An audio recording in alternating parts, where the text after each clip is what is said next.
más adelante viene ahora sí que una gráfica, pero me gustaría que en este momento quedara mucho más claro porque se van a empezar a combinar diferentes factores y bueno, eh, ahorita me voy a regresar a explicar esto del CFDI, pero ahorita voy a explicar lo de las fechas. Los comprobantes fiscales digitales por Internet, es decir, los CFDIs, sabemos que pueden ser comprobantes de ingresos, que serían las facturas, comprobantes de egresos, que serían las notas de crédito, devoluciones y bonificaciones, la nómina, que es el CFDI con el complemento de nómina, la recepción de pago y el CFDI de traslado.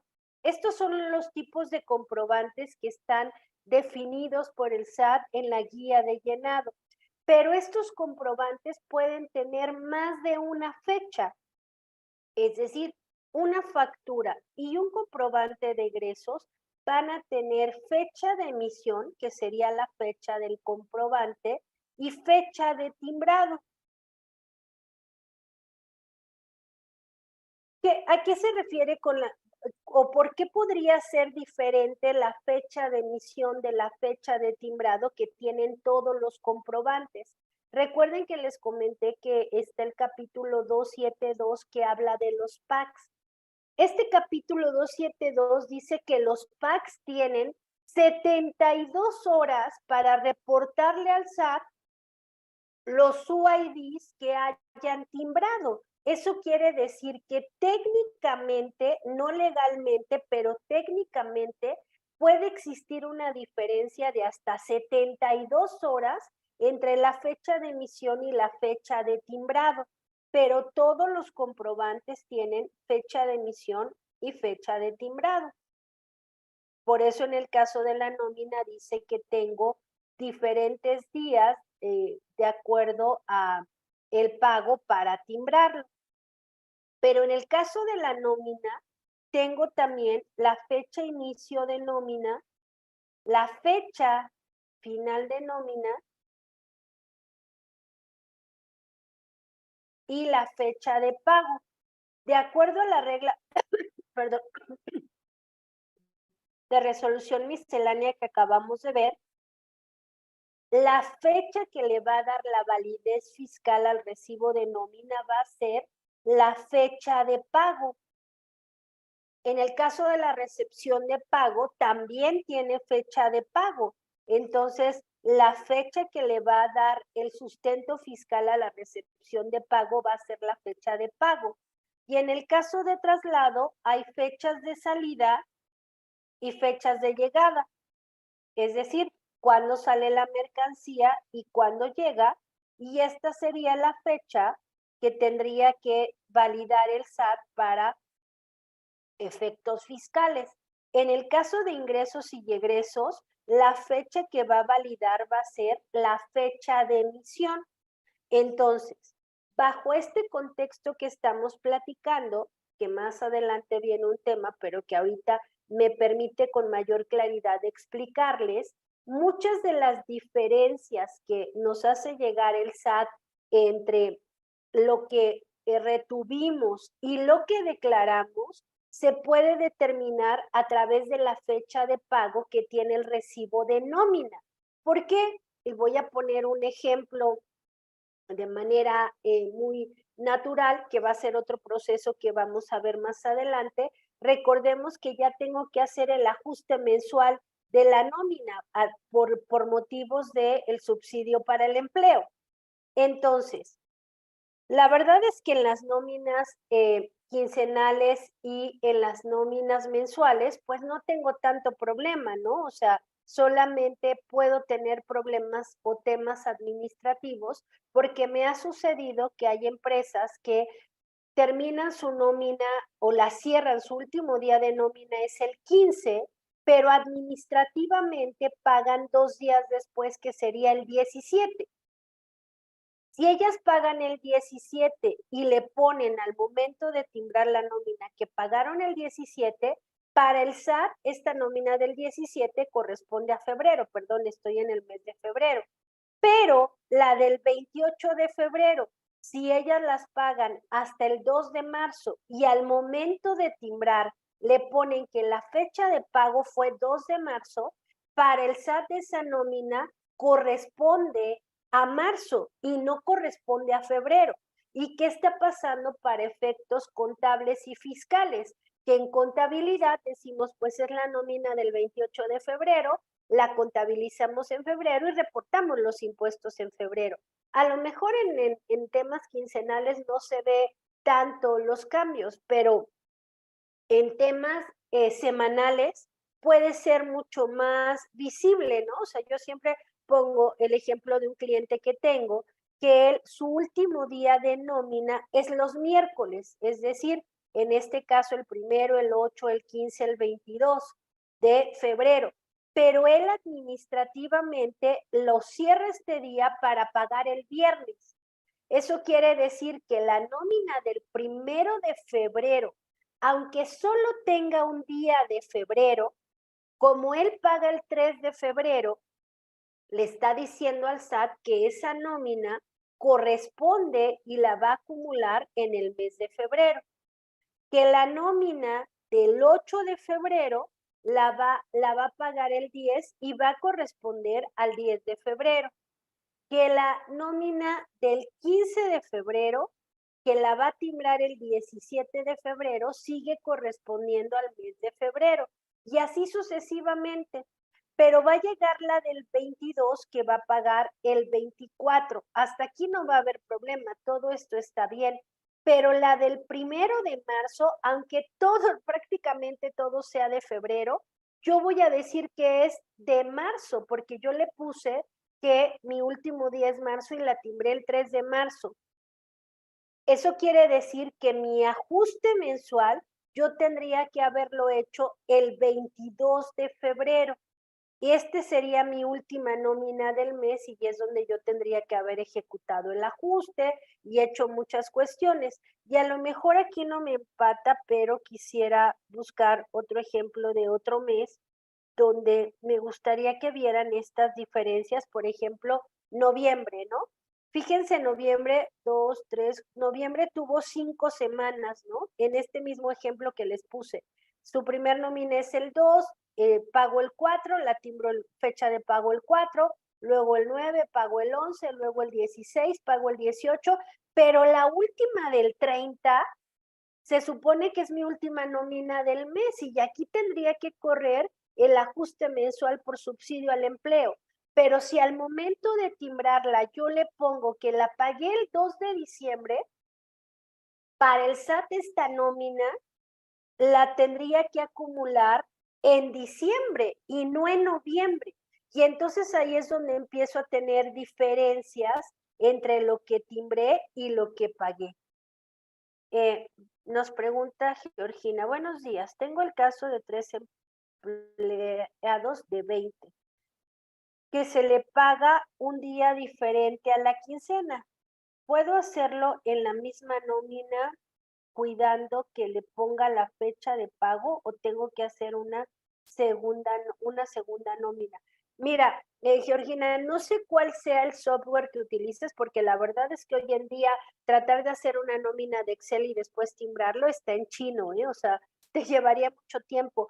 Pero hoy en día los softwares sí te permiten hacer este tema que tú dices de poder tener fechas de pago diferente, pero ojo, recuerda que tú al momento que de NOI, en el caso de NOI, tú defines los periodos de nómina y no sé si es el mismo periodo, pero solamente pagas una fecha diferente, no habría ningún problema.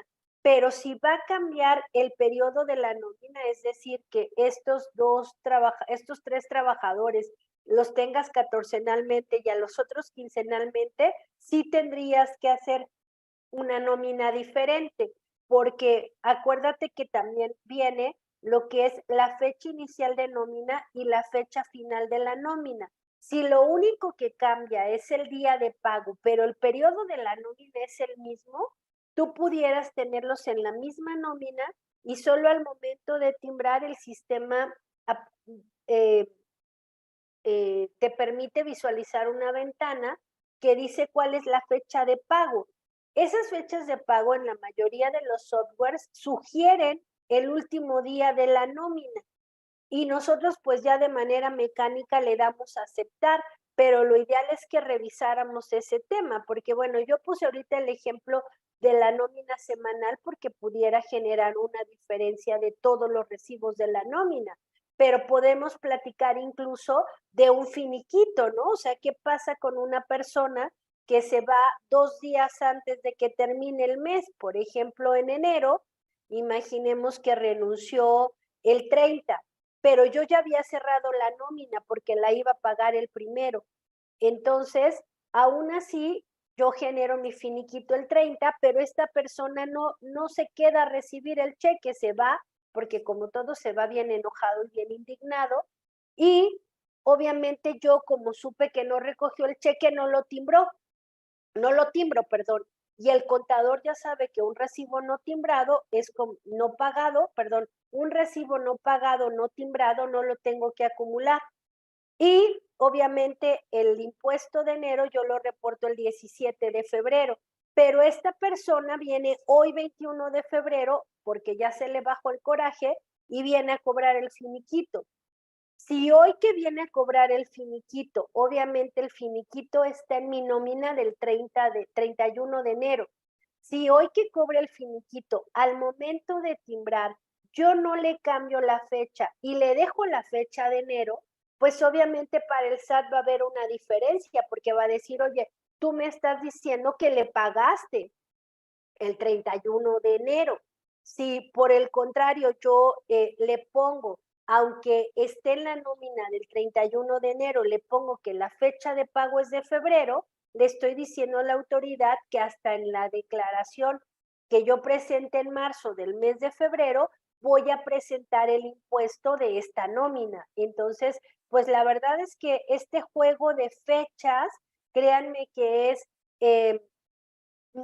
digamos que la clave en los recibos de nómina para evitar por lo menos, si no el 80, sí una gran parte de las invitaciones del SAT, porque no nos ha quedado claro. Y luego viene otro tema cuando veamos la conciliación, me voy a adelantar un poquito. En temas de conciliación, recordemos que la descarga de los FDIs viene por fecha de emisión, ¿no? Entonces, si yo entro al SAT y le digo, quiero los comprobantes que timbré en enero, pues va a aparecer del 1 de enero al 31 de enero. Pero si tengo diferentes días después del pago para el timbrado de la nómina, quiere decir que inclusive en febrero puede haber recibos del mes de enero.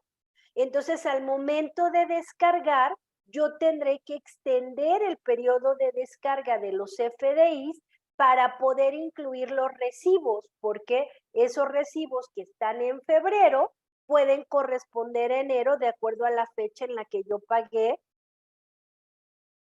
estos recibos de nómina, ¿no? Entonces, pues por eso para mí esta regla es muy importante porque a lo mejor a la lectura puede ser confusa, pero me da mucha claridad en la operación de la nómina. De la misma manera, esta regla de resolución miscelánea tiene datos interesantes porque dice que si yo pago asimilados a salarios, yo tengo la posibilidad del lugar de que timbre cada vez que yo pague un asimilado, puedo hacer solo un timbrado al mes de los asimilados que yo pague, ¿no? Pero si yo tomo esta opción, estoy obligada a incluir en el recibo de nómina de asimilados a salarios tantos complementos como pagos haya realizado. A ver, Yadira, ya no te entendí. Voy a tratar de hacer aquí la gráfica, por eso dije que me iba a regresar. El recibo de nómina está conformado de lo que es el comprobante fiscal digital por internet, que en este curso vamos a ver en su versión 4.0 qué son los datos que me pide, pero adicional viene con el complemento de la nómina. Si este complemento no viene, pues no es un recibo, solo es un CFDI, complemento de nómina. En el caso del CFDI, obviamente va a depender del comprobante, ¿no? Porque el CFDI puede ser, insisto, ingresos, puede ser egresos, puede ser nómina, puede ser pago o puede ser traslado.